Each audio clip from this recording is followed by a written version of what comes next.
Vamos a meternos en el repaso de la Copa Libertadores y la Copa Sudamericana. Vamos a ir por orden cronológico, primero los partidos del martes, luego los del miércoles y cerraremos con lo que sucedió en la jornada de hoy jueves, mientras intercalamos un poquito en vivo acá con la gente.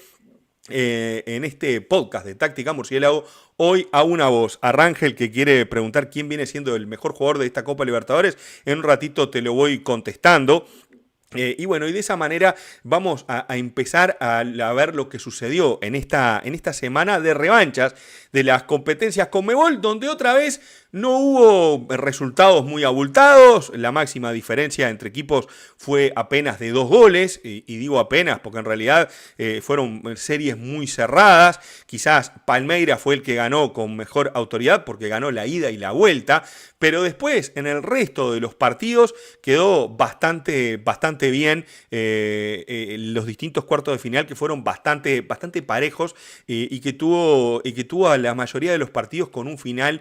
bastante incierto hasta cerca de terminar cada uno de los juegos. En la mayoría de los casos, caso de Bolívar, por ejemplo, que terminó perdiendo la hora cuando todos pensábamos que iba a perder cómodamente en Belo Horizonte, y creo que la forma en la que quedó fuera Bolívar son de esas a que ningún hincha le gusta. Dígamelo a mí como hincha de Peñarol, que nos hicieron el gol en la última jugada del partido, y a Bolívar le pasó algo parecido ahora en los cuartos de final, pero de la Sudamericana. Vamos a empezar con el repaso de estos partidos que se dieron en la jornada, o en estas jornadas. Racing le ganó 1-0 a Vélez Sarsfield con gol de Solari a un poco menos de 10 minutos del final, en una gran jugada de un gran lateral que tiene el fútbol argentino, como lo es Rojas, un jugador que estuvo también en el fútbol uruguayo, jugó en Peñarol, por ejemplo, y realmente tiene una pegada espectacular, sirve centros notables, es un gran ejecutante de pelotas quietas, hizo el lateral, hizo una gran jugada que terminó desbordando a la defensa de Vélez para convertir el gol que le dio a la Academia la clasificación. También una jugada polémica donde a Cambeses se le va la pelota por abajo del cuerpo en un tiro de afuera del área. Y esto apenas es lo que salvó a Racing de ese gol, porque Cambeses paró justo la pelota sobre la línea, más del 75% creo que estaba pasando la línea, pero la regla es muy clara y dice que la pelota tiene que pasar el 100% de la línea del arco, que es del grosor de los caños del arco, las líneas de la cancha y el diámetro de los arcos, o mejor dicho, la parte de los arcos que toca el final de la cancha, son siempre del mismo espesor, si mal no recuerdo son 12 centímetros, entonces bueno, ahí no hay con qué, la pelota no traspasó 100% la línea y Racing se salvó de que cayera su arco y que la cosa quizás terminara en penales. Más allá de esa parte donde Vélez tuvo esa posibilidad de gol, creo que quien estuvo más cerca de ganar el partido antes y después de esa jugada fue Racing, que impuso otra vez su ley, imponiendo, jugando con mucha personalidad de los partidos. El año pasado, viendo Copa Sudamericana, las últimas series, las de cuarto, la de semi y la final, le comentaba a Rodrigo, y se los decía a ustedes en las transmisiones en vivo, que Racing jugaba como me gustaría que juegue mi equipo, con ese tipo de actitud, mentalidad ganadora, yendo para adelante, no dando ninguna pelota por perdida, donde vos no ves a ningún jugador caminando la cancha. Y eso es este equipo de Racing, donde no tiene, digamos, te puede ganar 1-0, capaz que puede definirse cortito, pero realmente este equipo de Racing tiene como ese extra que necesitan los equipos para poder hacer la diferencia, porque tampoco no son negados a la hora de jugar al fútbol, tiene muy buena proyección por los laterales. El otro día Martirena salió desde el banco de suplentes, y eso creo que debe estar lesionado Martirena, pero también Racing tuvo muy buenas alternativas en ese partido y terminó ganando, creo que de manera justificada, no solamente este partido, sino la serie contra Vélez, donde creo que fue más que el equipo de la B Azulada, que tuvo el otro día a Michael Santos desde el vamos, porque Brian Romero no estaba en las mejores condiciones físicas. A Michael Santos le faltaron 2 cambios para llegar a una jugada de contra muy interesante, pues si no recuerdo en posición adelantada a esa altura. Lo del equipo de Racing ha sido muy bueno. A Vélez, digamos que entre Marchiori, que tapó 2 o 3 pelotas muy importantes, y la defensa fue lo que bancó al cuadro. Racing fue todo muy parejo, donde destaco como siempre a Santiago Sosa, ese volante central que muchas veces juega como zaguero, entre los dos, entre el zaguero derecho y el izquierdo, se mete en la línea de 4 o sale a romper. Es un jugador importantísimo en el esquema de Gustavo Costas, que me parece que es uno de los puntos altos de este equipo de la academia, que resolvió muy bien, de manera justificada, ganó este partido y se mete en las semifinales de la Copa Libertadores de América desde 1997. Racing no jugaba las semifinales de la Copa Libertadores de América y bueno, volverá en busca de aquella copa que se le escapó cuando Sporting Cristal, si mal no recuerdo, lo dejara fuera de la final de aquella edición 1997 que terminó ganando el Cruzeiro. El otro partido que se jugó también el martes fue el que empataron Fluminense y Lanús en el Estadio Maracaná, o estadio más grande del mundo, donde con un golazo de Agustín Canovio en la media hora de partido, a los 20 minutos de juego, una tijera espectacular, una gran jugada del colombiano Serna por izquierda que dejó pagando al lateral derecho de Lanús, metió el centro y Agustín Canovio metió una tijera espectacular aprovechándose ahí, si mal no recuerdo, de un rebote para poner el gol con el que Fluminense imponía la superioridad que había impuesto en esos primeros minutos del partido, después un tiro en el palo y alguna que otra jugada más donde el Flu tuvo la chance de aumentar diferencias. De hecho, en el segundo tiempo Fluminense salió con todo a buscar el segundo y una tajada de Lozada volcando su cuerpo contra la izquierda. A puros reflejos y ubicación le puso las palmas de sus manos para tapar lo que era el segundo en una volea tremenda de Martinelli. Y poco a poco Lanús empezó a recuperar, empezó a sacar juego. Lanús que cuando entró al segundo tiempo vieron que sus hinchas estaban siendo agredidos por la policía brasileña en las tribunas. Eso demoró el inicio del segundo tiempo también. La policía brasileña, que como le decía al principio del vivo, le gusta más dar palo que salir a hacer picadas con las calles vacías de Río de Janeiro o de cualquier ciudad de Brasil que se precie de tal. Y habitualmente terminan así las hinchadas cuando van a Brasil a jugar. Es algo que nadie se hace cargo, nadie se hace responsable. Y no puede ser que todas las hinchadas tengan problemas con la policía. Algo tiene que pasar con la policía y con la gente, que del mismo modo que les decía hoy también temprano, los hinchas de Flamengo le pueden hacer cualquier tipo de gestos a los hinchas de Estudiantes de La Plata para burlarse. Pero no le vayas a poner los manitos abajo de la axila a los muchachos porque se te ofenden y te denuncian de cualquier cosa,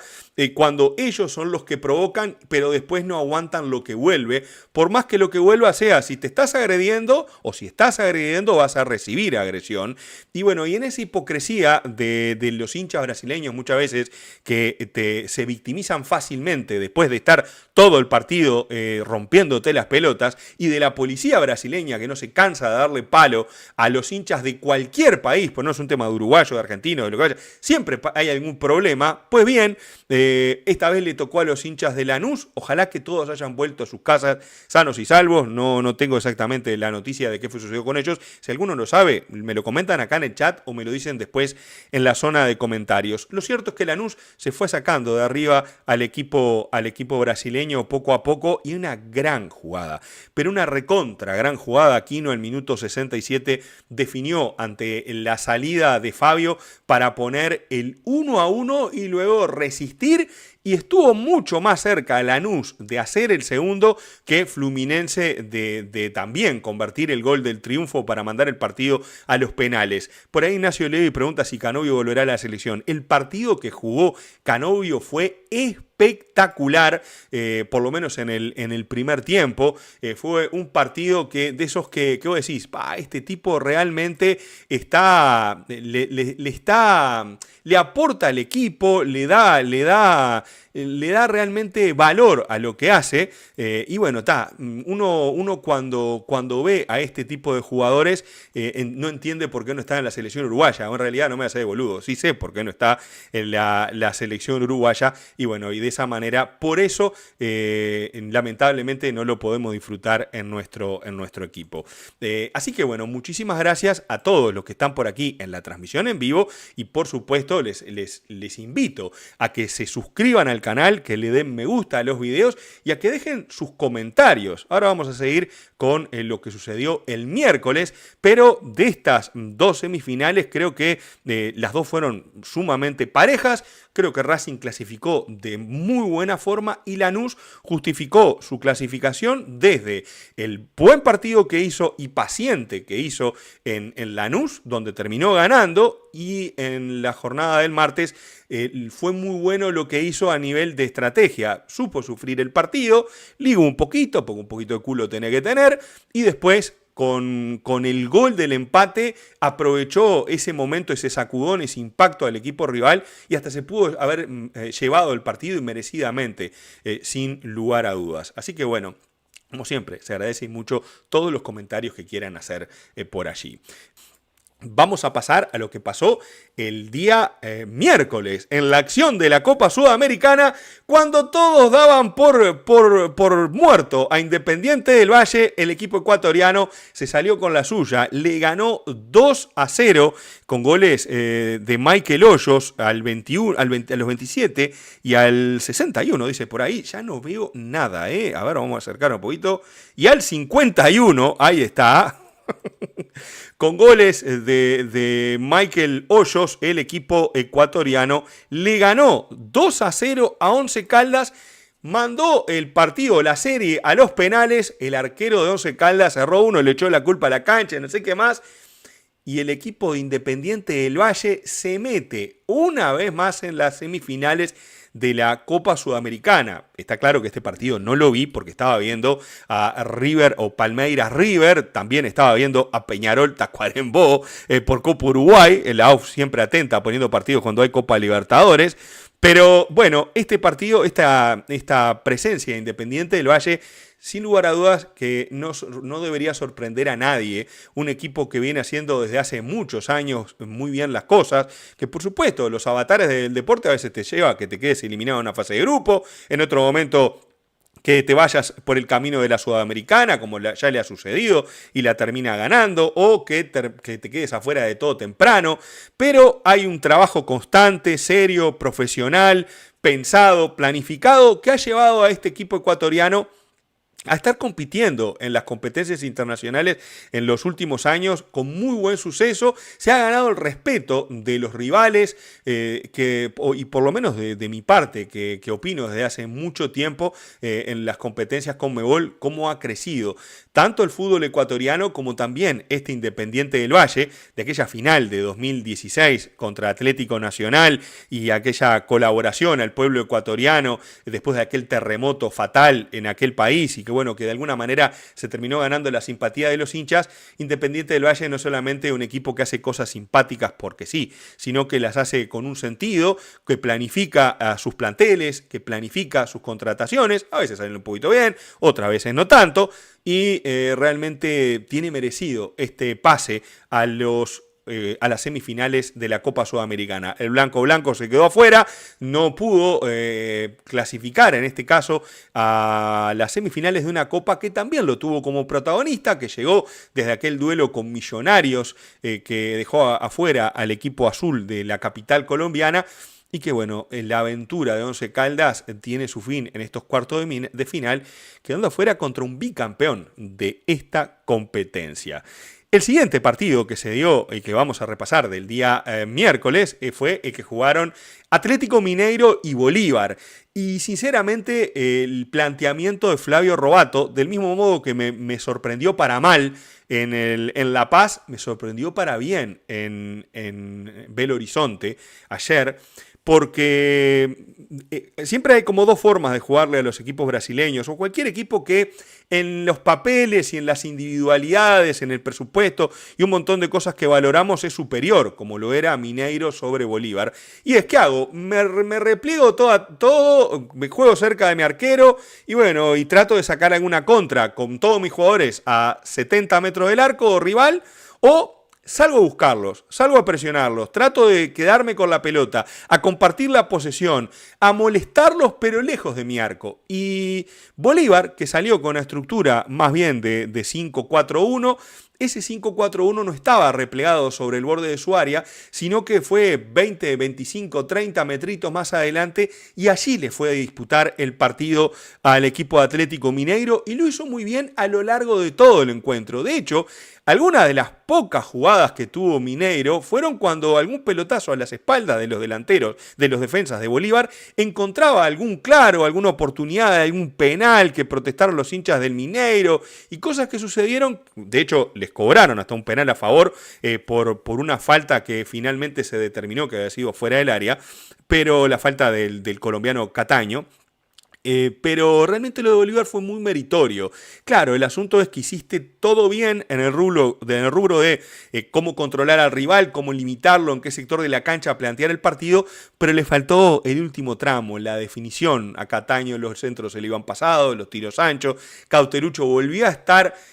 absorbido por los defensores. Cauterucho es un delantero que necesita estar de frente al arco para definir y ahí te la manda a guardar. A veces te puede errar un penal, sí, erra el que patea. Pero esta vuelta Bolívar no le logró hacer el juego, no lograron tener esa chance que vos digas, ahí estaba la chance y la posibilidad, más allá de alguna aproximación, en una intervención del arquero de Mineiro, y en la última jugada del partido, básicamente al minuto 91, ese centro cruzado que agarra muy mal parada la defensa de Bolívar, el pésimo cierre por el lateral derecho. Para mí Lampe se quedó un poquito en la situación, más allá de que el centro fue fuerte, con efecto, bien tirado. Y bueno, y el gol del equipo de Atlético Mineiro terminó resolviendo esta serie, que terminó empatado el partido allá en La Paz y que en la revancha, bueno, los hinchas de Bolívar terminan mordiendo el polvo de la derrota en casi la última jugada del partido y no pudieron forzar los penales a eso que ya se estaban jugando sobre el final del encuentro. Una macana para los hinchas de Bolívar, un saludo para todos ellos que saludan y que siempre están por aquí en el canal con muy buena onda. El otro, me va a pasar, no voy a hablar del partido de Alianza Lima porque todavía no fue, sino del partido de Palmeiras y River. El partidazo de la fecha junto al de Estudiantes Flamengo, sin lugar a dudas. Pero lo de Palmeiras River fue tremendo. Salas, antes de los 10 minutos ya estaba anotando el gol de cabeza con el que River empezó a molestar a Palmeiras. River que tuvo un primer tiempo donde logró quitarle el ritmo al Verdão, lo presionó en una zona de la cancha donde habitualmente no lo hacen los rivales a este equipo brasileño. Y esa anticipación ofensiva de Salas con festejo a los chilenos Salas, también para poner el primer gol, auguraba un gran partido porque Palmeiras no se iba a quedar atrás. Y este equipo del Verdão tiene que te pegan los momentos justos y tiene jugadores que resuelven con mucha categoría cuando a veces el equipo no funciona tanto, son los que te sacan de los pelos cuando las cosas no salen bien a nivel colectivo. Armani ya en el principio del partido anduvo volando con un tiro de Piquerés, sacó un cabezazo impresionante con el partido ya 1-0 en un centro del segundo palo que él abajo mete una mano salvadora para rescatar a River del posible empate del Verdão.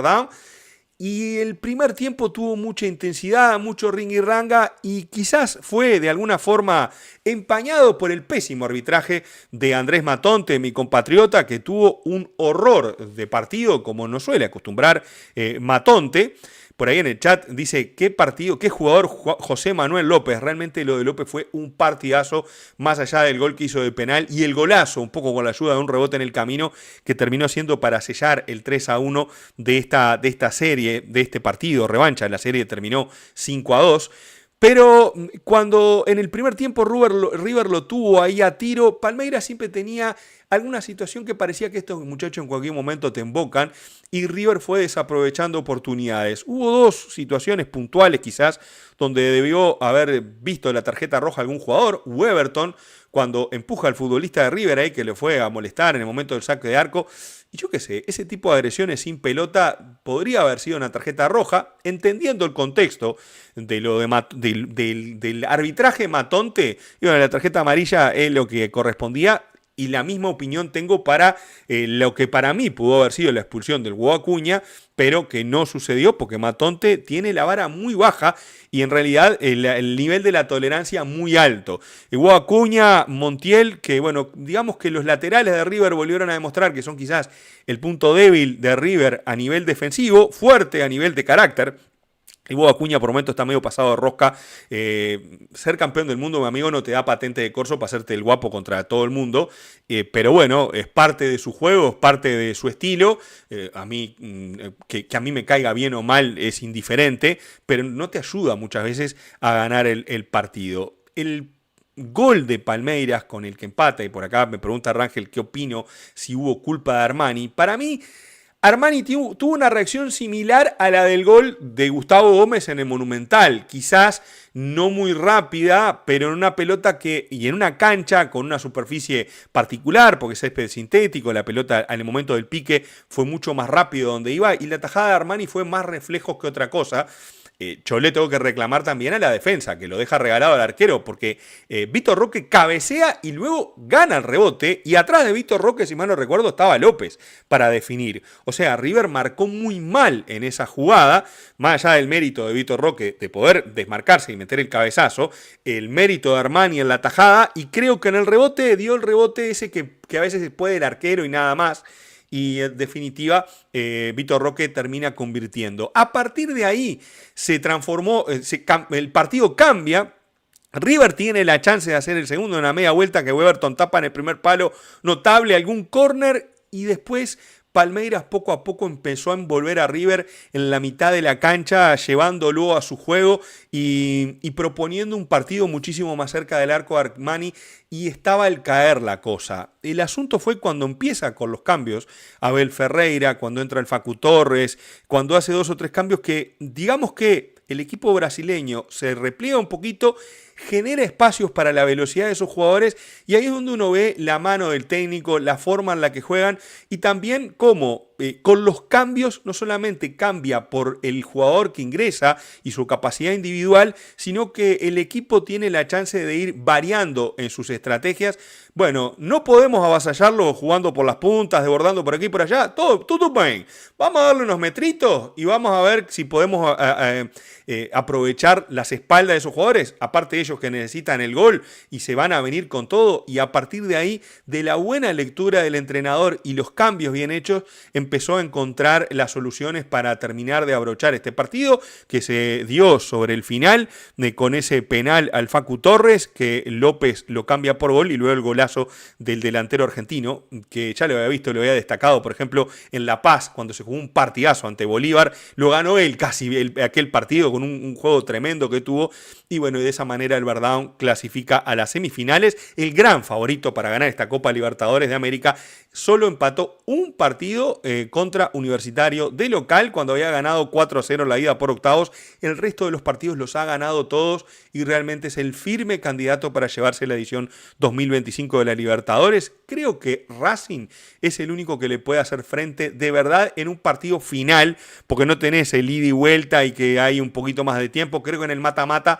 en el ida y vuelta tenés un poquito más de chance, y Racing a principio de este año demostró cómo se comporta ante estos equipos brasileños, ganándole la Recopa a Botafogo. Y si clasifica a la final, creo que puede llegar a ser un muy buen rival de Palmeiras, si el Verdão clasifica a la final y no queda fuera con Liga de Quito. Se lesionó el Paragua Gómez, entró Fuchs. Pareció que no hubiese cambiado nada la defensa. Realmente fue un muy buen partido de fútbol, intenso, copero, con polémicas, con el VAR, con el matonte, con este, con lo otro, y en definitiva con ambiente de Copa Libertadores, ese que nos gusta por lo menos acá en este canal. Y se dio el mejor partido de la semana, el destacado para el día de hoy, donde River Plate quedó afuera con el Verdão. El siguiente partido que tengo para hablar es el de San Pablo y Liga de Quito, pero vamos a dar una pequeña vuelta por el chat antes de meternos en lo que sucedió en la jornada de hoy jueves, ¿no? Y para ir cerrando esta transmisión en vivo y también esta parte donde hablo de los distintos partidos de la semana, vamos a meternos con lo que sucedió hoy jueves por Copa Libertadores y por Copa Sudamericana. Voy a empezar por el partido que no tuve la posibilidad de ver. Vamos a ir al de, ahí está, Universidad de Chile recibió a Alianza Lima. Lo tenía de fondo Esta semana elegí como principal el partido de Flamengo de Estudiantes con Flamengo. La semana pasada había visto Alianza Lima con Universidad de Chile y no había visto el de Flamengo con Estudiantes. Hoy invertí las preferencias. Y más allá de los dos goles, el de Asadi rapidito en el inicio del partido, el otro golazo con el que amplió diferencias la U de Chile, Alianza Lima dio pelea, como en toda esta Copa Libertadores de América, ese golazo del ecuatoriano Castillo, ese cabezazo de Guerrero que terminan sacando la línea en los últimos minutos, y un partido que creo que en líneas generales dominó Universidad de Chile y que Alianza Lima, como a lo largo de toda esta temporada a nivel internacional, la peleó, la luchó, y esta vuelta no le dio porque se encontró con un equipo de fútbol muy bueno como es este de Universidad de Chile, que no solamente tiene buen equipo titular, sino que muy buenas variantes que ingresan desde el banco de los suplentes, y que es uno de los firmes candidatos a pelear en estas semifinales de la Copa Sudamericana. La Universidad de Chile, que dirigido por el argentino Sampaoli, logró, si mal no recuerdo, allá por el 2012, recuérdenmelo en la zona de comentarios, en qué año fue que ganó la Copa Sudamericana Universidad de Chile. Bueno, quiere repetir el plato este equipo que se mete en esta Sudamericana, que tiene un poquito más de variedad, porque está Atlético Mineiro, Independiente del Valle, Lanús y el equipo Lanús, Independiente del Valle, Atlético Mineiro y Universidad de Chile, cada uno de distintos países, y eso también le da variedad a esta Copa Sudamericana. Qué día que tengo hoy con algunas cosas. No tengo lagunas, tengo océanos mentales por momentos donde me olvido de las cosas. Un abrazo para Martín Lacase, que andaba por ahí también en el chat. El equipo de Liga Deportiva Universitaria de Quito ganó en Morumbí en un partido de esos épicos, históricos, de esos que van a recordar seguramente por mucho tiempo sus hinchas, porque se defendieron como leones, metieron como bestias, y cuando tuvieron la oportunidad de atacar, atacaron con una estocada implacable. Ese gol a los 41 minutos de Justin Medina, que terminó definiendo el partido en la cagadiña del paraguayo que no logra rechazar una pelota, no se la logra pasar al arquero, el arquero que le salió a cubrir muy mal el arco. Eso no le importó al colombiano, que mandó la pelota al fondo de las piolas, en un partido donde San Pablo realmente hizo por la victoria. Entre Gonzalo Valle, el horizontal, las malas definiciones y un montón de cosas que sucedieron, en especial en los primeros 20 minutos, estuvo muy fea para Liga de Quito en ese inicio del primer tiempo. Luego la Liga se lo fue llevando, y ya con el 1-0 a su favor jugó sin lugar a dudas con la desesperación de su rival. No le logró sacar esa contra certera y fulminante, pero bueno, se defendió muy bien. Valle tuvo alguna muy buena intervención, la defensa se fajó al máximo y lograron de manera merecida este global de 3-0. Quizás debe haber habido algún golcito de San Pablo en esta serie, pero que Liga de Quito sea semifinalista de la Copa Libertadores de América es muy bueno para el club, primero, para sus hinchas, por supuesto, pero también para la competencia. Cuando hablábamos en los octavos de final de cómo había quedado el cuadro, una de las cosas que decíamos acá, junto a Rodrigo, era que el que salga de ese cuadro donde estaba Botafogo, San Pablo, Atlético Nacional y Liga de Quito, esa zona Vietnam que le habíamos puesto, bueno, ahí va a haber un candidato muy fuerte para pelearle la copa o el lugar en la final a Palmeiras. Y finalmente se está dando con este equipo de Liga de Quito, que muchos pensaban, y me incluyo, que después de que se fuera la familia Paz de la dirección del club, de la organización, no sé si ha vuelto alguno, pero creo que han tratado de mantener una línea que, por supuesto, cuando se van algunos dirigentes, llegan otros nuevos, siempre hay algunos cambios, algunos revolcones, pero Liga de Quito se ha mantenido constante, y son de esos equipos que se ha ido ganando el respeto cada vez mayor de los hinchas rivales, de los clubes rivales, y que sigue siendo, junto a Independiente del Valle, los dos mejores representantes del fútbol ecuatoriano a nivel internacional en este siglo. No solamente por haber ganado competencias como la Copa Libertadores en el caso de Liga de Quito y la Sudamericana, en ambos casos, junto a Independiente del Valle, considero que Liga de Quito,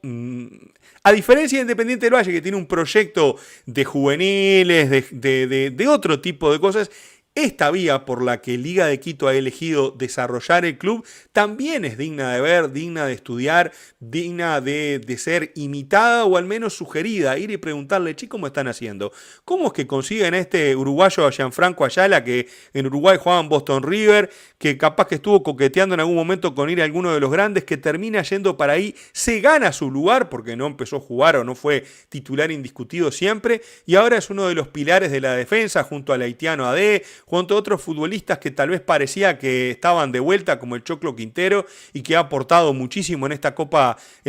Libertadores de América, con no sé cuántos años que tiene el Choclo ya encima y temporadas de fútbol profesional arriba.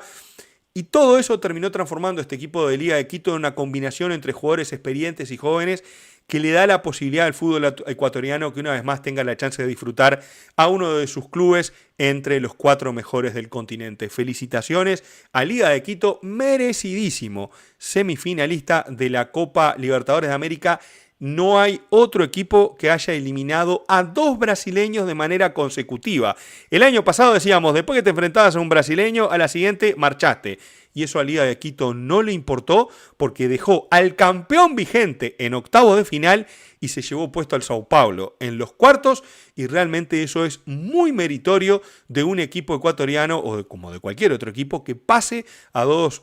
equipos brasileños en cualquier competencia internacional. Felicitaciones a los muchachos de Liga por meterse entre los 4 mejores del continente. Y la jornada cerró, no tengo ahí la imagen porque todavía Conmebol no la había publicado cuando preparé esta transmisión en vivo, con la clasificación del Mengao sobre Estudiantes de La Plata. Vamos a poner por allí el